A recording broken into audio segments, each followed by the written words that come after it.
I'm making the bathroom door to match the front door that I made a year ago, so I won't go into as much detail as I did for the other door. If you want to watch that video, you can click here. I'm starting with 8/4 sawn white oak, and I'll mill it down so that I end up with a door thickness of roughly 1 3/8 inches.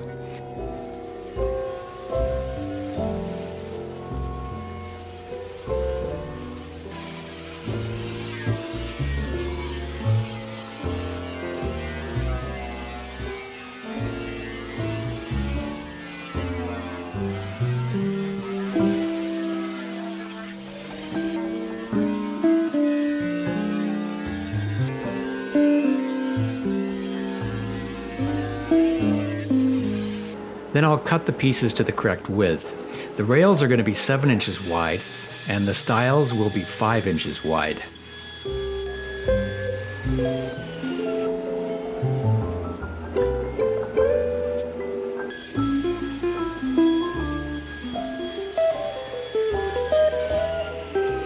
I have a few knots to fill, so I'll use some Starbond brown CA glue, which is perfect for an application like this to quickly fill small voids.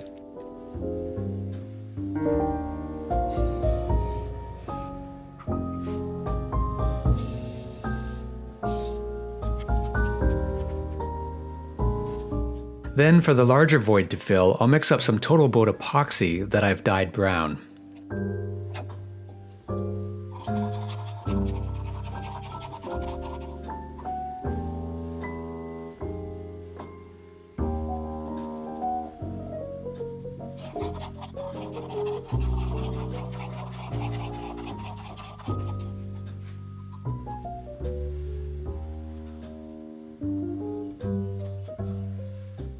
The door rails need to be 18 inches from stile to stile, so I'm cutting them a bit longer because they're going to attach to the stiles with a tongue and groove fitting.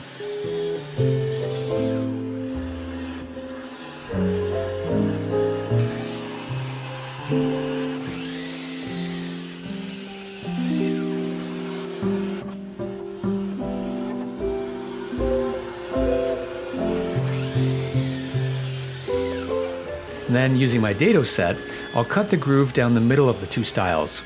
I don't have to have the board perfectly centered because I'll flip it around to make a second cut to guarantee that the groove is centered.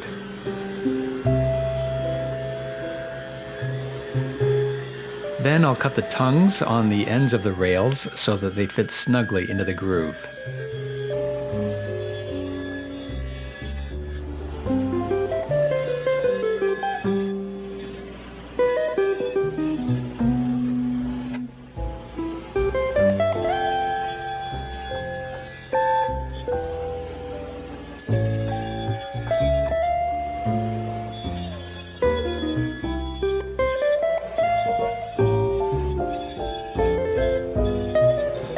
This is a pretty big glue up, and I don't want to be under pressure to get everything done in a few minutes, which is the typical open time that I have using regular wood glue. So I'll use some Total Boat epoxy to give me plenty of time to get things positioned correctly. And the epoxy acts as a bit of a lubricant as well, so it makes it easier to fit the tongue into the groove. I'm not gluing in these glass pieces, but I'm using them to get the correct spacing between each rail.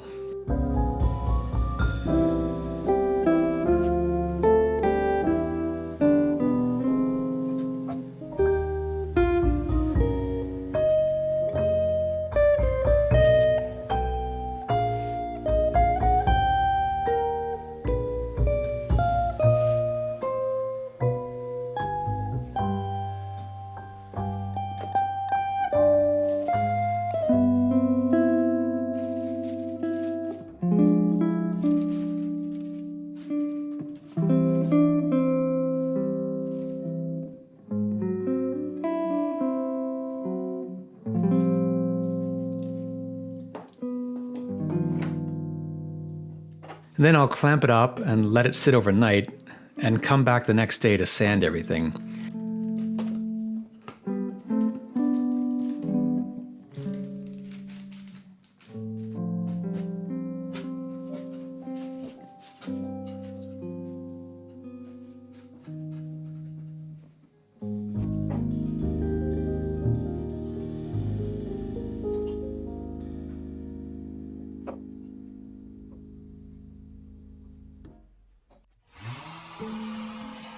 I probably spent a couple of hours sanding both sides of the door.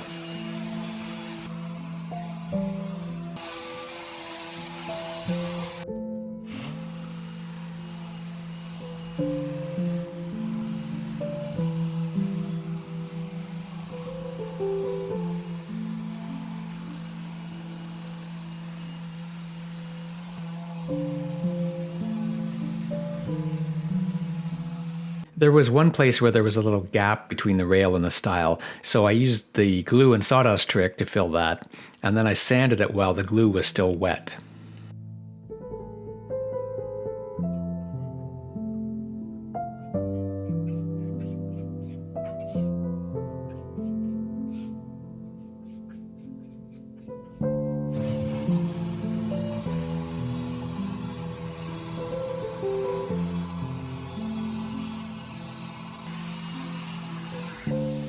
Next, I'm going to install the glass, and I want the glass to be elevated to the correct position, just slightly more than ½ inch. So I'm using a ½ inch piece of plywood with a piece of felt to raise it up just a little bit higher. I've made these strips from white oak offcuts, and I'll nail them in with a 23 gauge pin nailer.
Then I'll flip the door over and do the same on the other side, but I'll apply a bead of silicone to help secure them so that they don't move.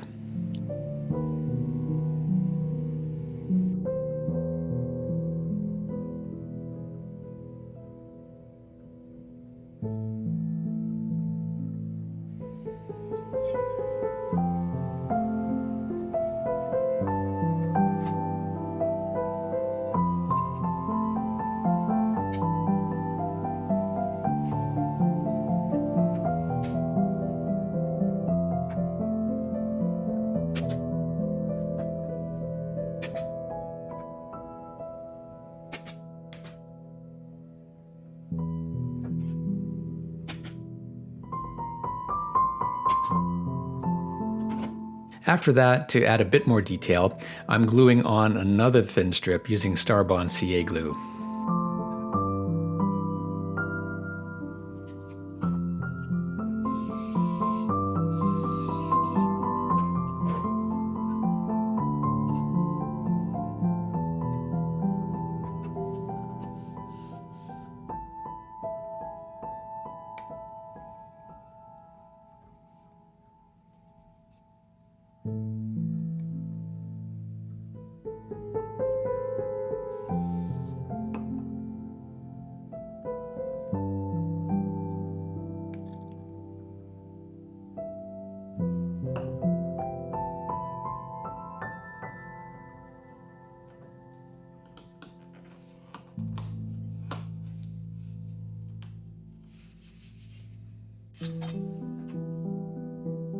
Next, I need to trim the ends of the door to the proper length. I'm going to cut it to be 80½ inches because I'm not really sure how long it needs to be with the rollers on top.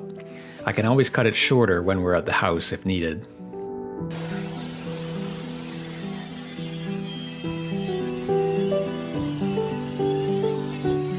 The door is currently 28½ inches wide, so I'm going to trim it down to 27¾ inches so that it will fit into the opening, and then we'll trim it out so that there's no gap.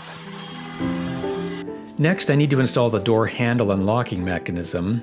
This is a little scary to cut into the door because I don't want to make a mistake. Most door handles are about 36 inches high, but I'm going to put this one right in the middle so that it's in the middle of one of the rails. That'll make it 40 inches high, which will be fine.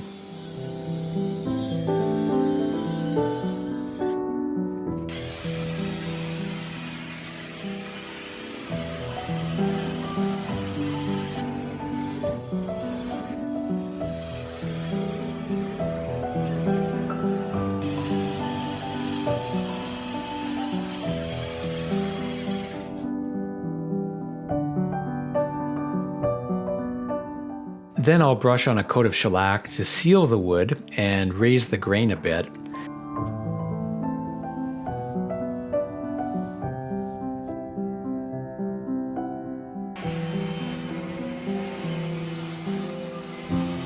I'll sand it off after it has dried, and then I'll apply a urethane finish.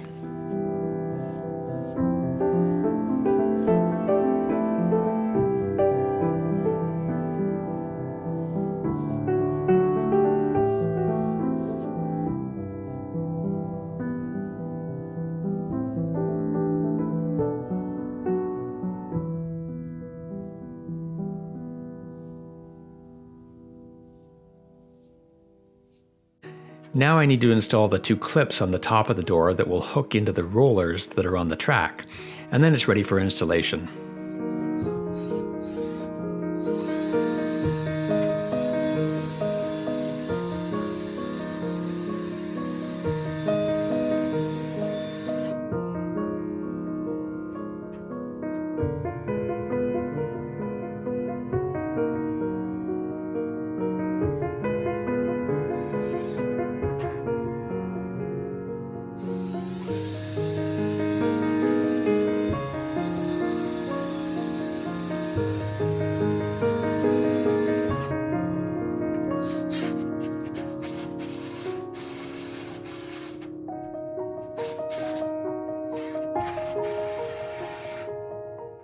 I need to remove these pieces of wood that were on the door just for packing and to keep everything aligned during the installation of the frame.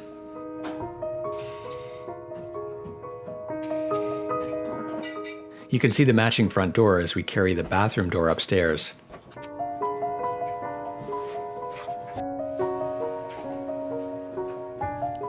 I'm glad I didn't make the door any wider because it barely fit into the opening.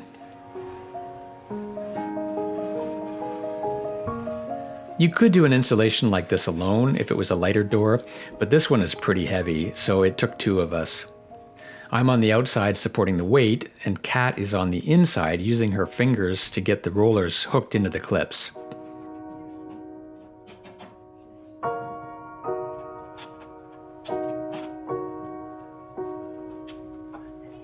Is it in? Okay, I'm gonna let go.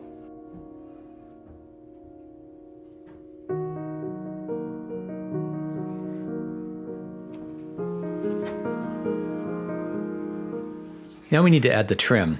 There's this metal plate with screws, so I need to cut a little recess into the trim to fit over that.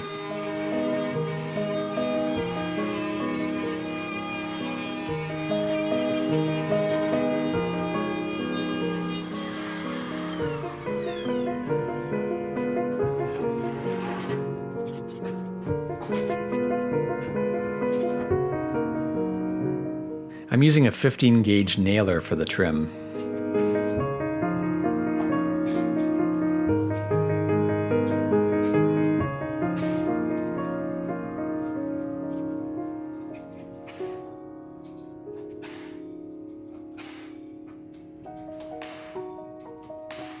The rollers come with this offset wrench that can be used to adjust the height if needed. Since there were no instructions, I wasn't sure how to attach these guides, but I figured that they needed to be screwed into the bottom of the trim pieces.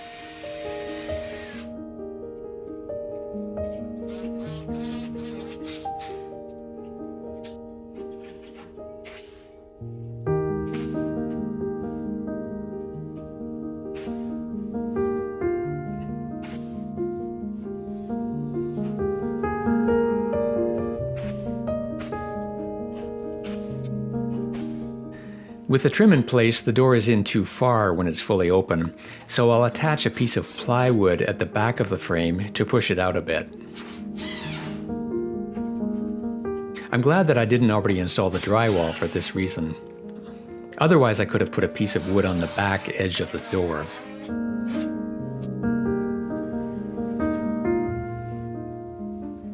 Now I'll need to drill a 1/2-inch hole to provide clearance for the locking mechanism.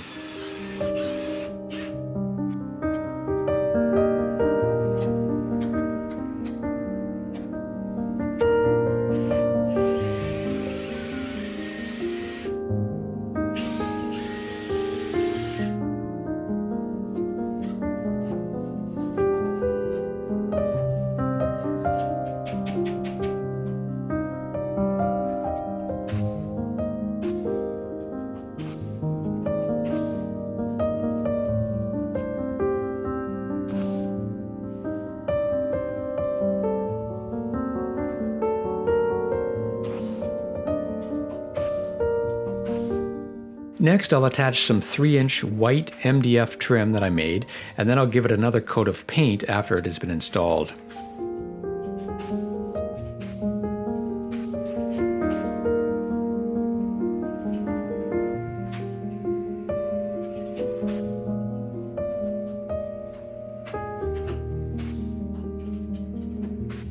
Another reason to use the face frame on the cabinet is so that the drawer won't collide with the trim.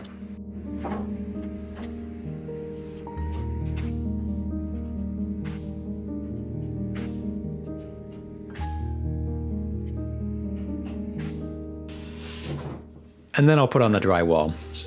It's getting closer to being done.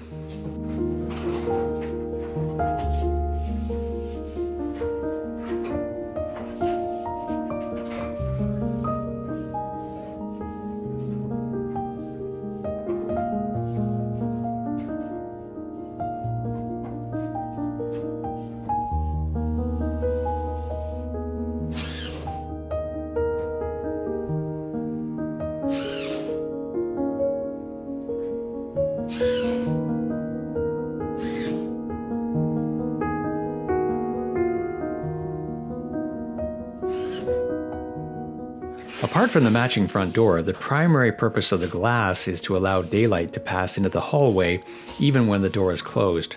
It looks pretty cool to me.